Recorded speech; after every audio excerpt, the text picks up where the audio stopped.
Salut à tous, j'espère que vous allez bien. On se retrouve aujourd'hui pour parler d'un smartphone super intéressant proposé à un prix vraiment très agressif. Il s'agit du dernier né de la marque Huawei, le Nova 5T, qui est ni plus ni moins que le jumeau du Honor 20. On se retrouve tout de suite pour le déballage et la présentation de ce nouveau smartphone.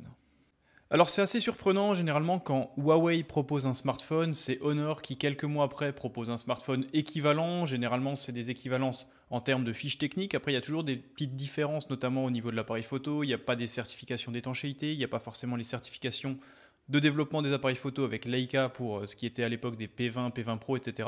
Et aujourd'hui sur le Nova 5T c'est un petit peu différent, c'est finalement Huawei qui est venu après Honor, sachant que Honor a proposé le Honor 20 il y a quelques mois, alors que ce Nova 5T est proposé depuis quelques jours à peine. Donc là on est vraiment dans un cas de figure un petit peu différent en termes de distribution. Quoi qu'il en soit, ce Nova 5T ne manque pas d'arguments, surtout qu'en ce moment il est proposé à 399 € avec un des processeurs les plus performants du marché, avec un appareil photo très intéressant également et un très bon écran finalement, donc on se rend compte que c'est un produit qui peut être à l'approche des fêtes vraiment super intéressant. Le coffret il est plutôt joli, on voit bien sûr le marquage sur la face avant, le petit logo Huawei, le nom de l'appareil Nova 5T. Le marquage Huawei Nova 5T bénéficie d'un petit traitement de couleur qui est plutôt sympa. Sur la tranche de la boîte, on retrouve quelques informations, donc on voit bien sûr que c'est une version 128 Go d'espace de stockage, 6 Go de RAM en version bleue, et bien sûr c'est un smartphone qui est comme très souvent dual SIM.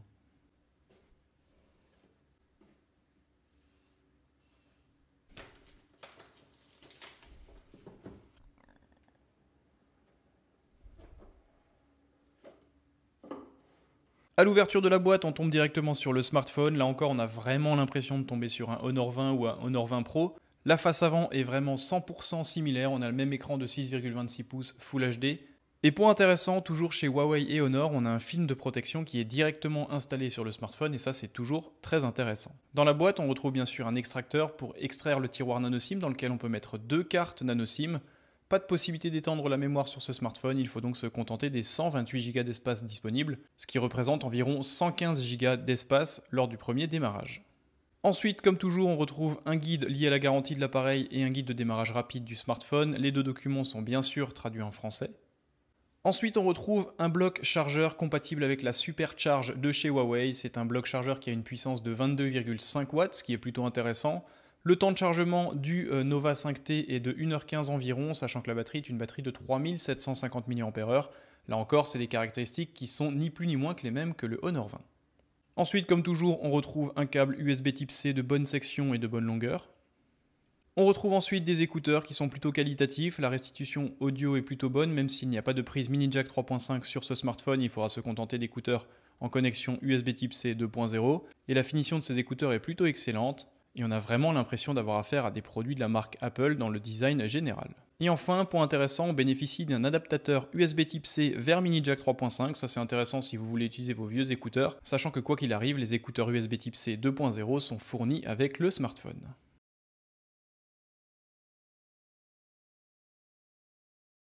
Nous avons vu ce qu'il y avait dans la boîte avec le smartphone, je suis un petit peu déçu parce que généralement Honor et Huawei nous ont habitués à fournir au minimum une coque de protection en plastique souple. Là ça n'est pas le cas, donc si vous achetez ce smartphone, notamment chez un opérateur, sachez qu'il n'y aura pas de coque de protection. Après cela peut varier en fonction de si vous achetez votre smartphone en boutique ou chez un opérateur, à la Fnac, chez Darty, etc. Pour ma part je l'ai récupéré via un opérateur et je n'ai pas de coque de protection, ce qui n'en fait pas une vérité. Certains peuvent en avoir, d'autres ne peuvent pas en avoir. Quoi qu'il en soit, pour la version vendue chez Bouygues Telecom, pas de coque de protection.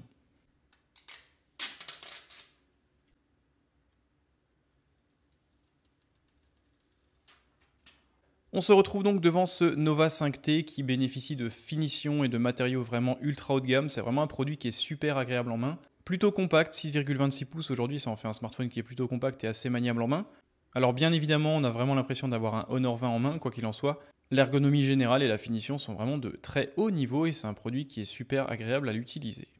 Au dos du smartphone, on retrouve plusieurs capteurs, 4 capteurs photo au total, donc ça en fait un smartphone déjà très polyvalent en termes de rendu photographique. Alors pour la partie photo, c'est relativement intéressant, on retrouve bien sûr le célèbre capteur Sony IMX586 de 48 mégapixels équipé d'une optique de 26 mm avec une ouverture à f1.8. Ce capteur bénéficie d'une stabilisation optique et électronique, ce qui donne des résultats plutôt intéressants.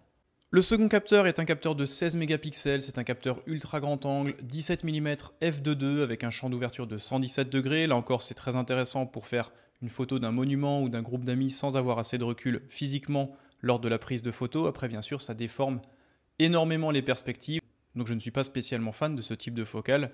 Quoi qu'il en soit, là encore, ça apporte une polyvalence au smartphone qui est toujours très intéressante. Et enfin, on retrouve deux capteurs bien plus anecdotiques. Ce sont deux capteurs de 2 mégapixels chacun avec une ouverture de f2.4 chacun. Il y en a un qui est dédié au mode portrait, donc il va calculer finalement la distance entre le sujet et l'appareil photo afin de générer un flou d'arrière-plan, un bokeh artificiel.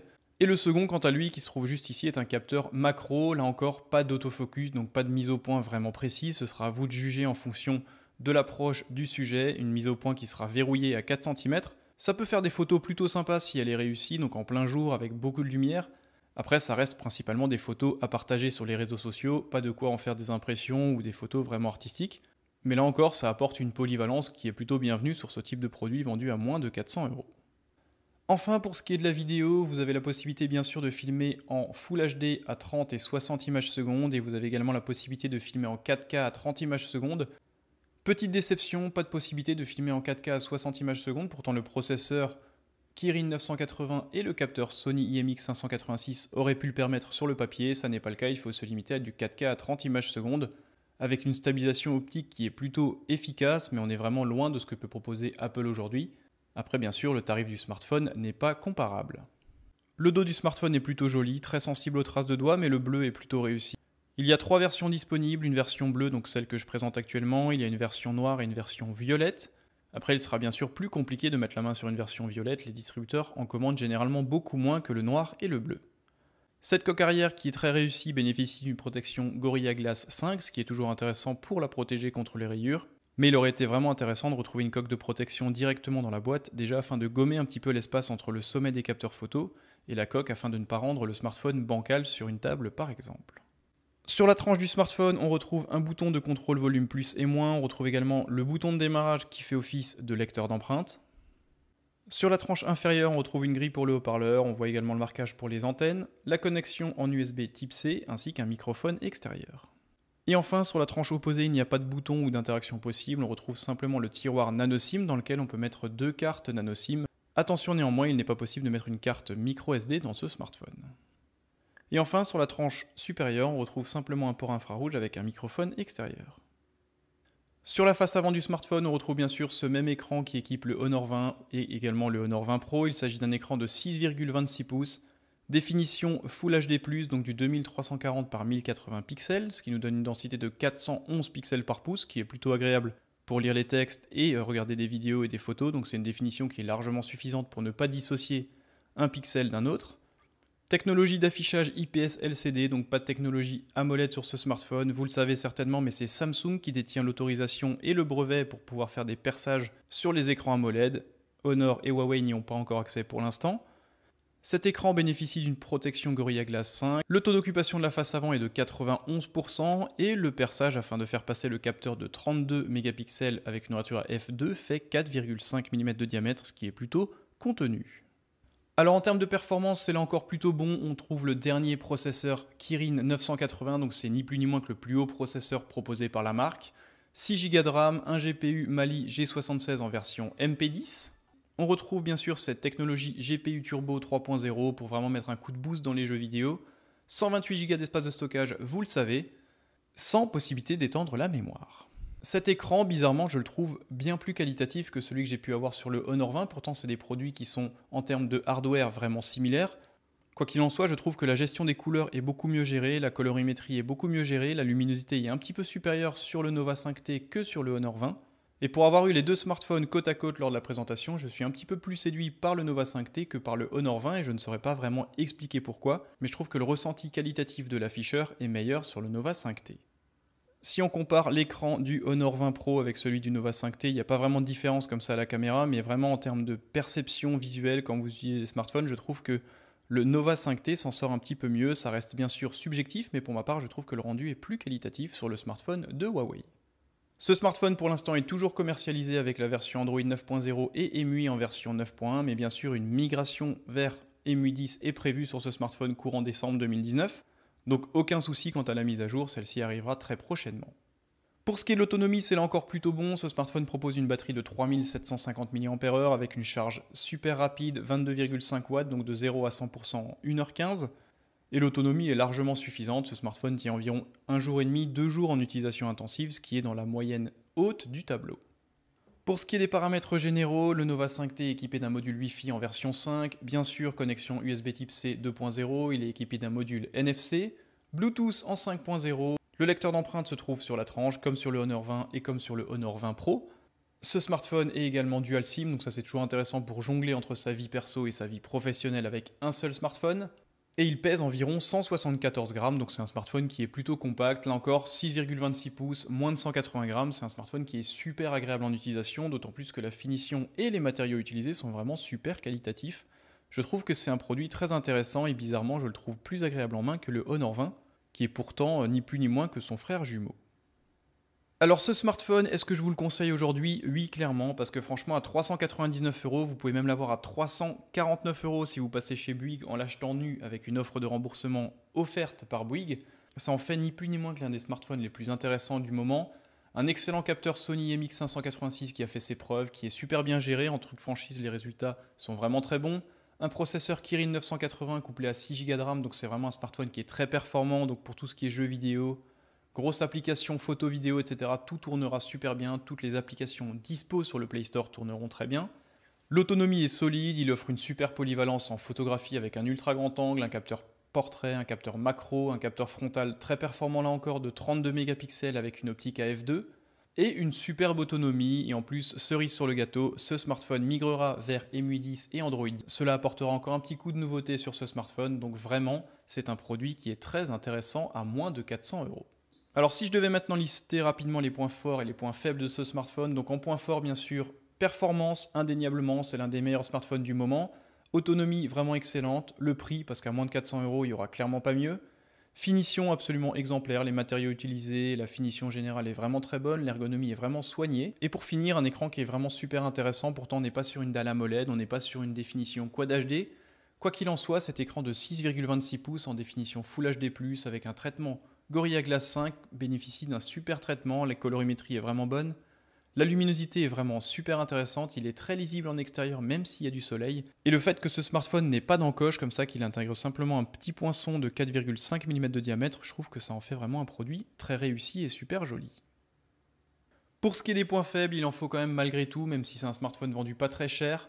Le premier point faible pour moi, c'est déjà que c'est une copie presque parfaite du Honor 20. Alors même si l'écran est un petit peu différent, je trouve que les paramétrages de couleurs, la luminosité maxi, etc. est un petit peu différente. Les fonds d'écran sont un petit peu différents là aussi, mais ça reste vraiment subjectif et anecdotique. Quoi qu'il en soit, je trouve qu'au ressenti visuel, c'est un petit peu différent et un petit peu meilleur en faveur du Nova 5T par rapport à un Honor 20 que j'ai également testé sur la chaîne. Donc là, si vous avez un Honor 20, inutile de passer sur ce Nova 5T, ça sert à rien. Par contre, ça reste un produit qui, en lui-même, est très intéressant, malgré tout. Autre point faible, pas de charge sans fil, alors ça n'est pas déconnant au prix où est proposé le smartphone. Pas de prise mini jack 3.5, pas de certification d'étanchéité non plus, donc pas de IP67-68, donc n'allez pas le mettre sous une pluie battante, dans l'eau, etc. Ça ne fonctionnera plus.